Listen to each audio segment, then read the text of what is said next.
অন্তর্বর্তীকালীন সরকারের শপথ আজ, প্রস্তুত বঙ্গভবন। বাংলাদেশের অন্তর্বর্তী সরকারের শপথ গ্রহণ হচ্ছে আজ। শপথ আয়োজনে প্রস্তুত রাষ্ট্রপতির বাসভবন বঙ্গভবন। ফ্রান্সের রাজধানী প্যারিস থেকে আজ বাংলাদেশ সময় 2:10 ঢাকার হজরত শাহজালাল আন্তর্জাতিক বিমানবন্দরে এসে পৌঁছান ড. মোহাম্মদ ইউনূস। এ সময় বিমানবন্দরে সেনাবাহিনীর প্রধান জেনারেল ওয়াকারুজ্জামান সহ 3 বাহিনীর প্রধান তাকে স্বাগত জানান। এরপর বিমানবন্দরে অপেক্ষমান গণমাধ্যম প্রতিনিধিদের সঙ্গে কথা বলেন বাংলাদেশের অন্তর্বর্তী সরকারের প্রধান হতে যাওয়া ড. মোহাম্মদ ইউনূস। মানুষ এখন পিছিয়ে থাকে যে কিসের মধ্যে আমাদেরকে ঢুকিয়ে দিচ্ছে।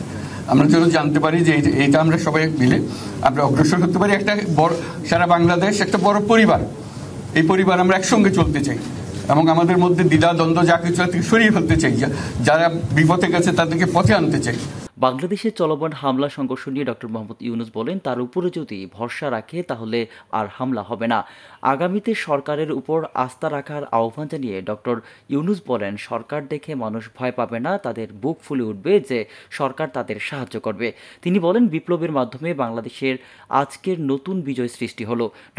ইউনূস বলেন, তরুণ সমাজ এটা সম্ভব করেছে, তাদের প্রতি তারা সমস্ত কৃতজ্ঞতা জানান। আমাদের আইন শৃঙ্খলা বাহিনী এমন হতে হবে, তাদের হাতে সুপর্দ করলে আমরা নিশ্চিন্ত থাকবে তার একটা বিহিত হবে।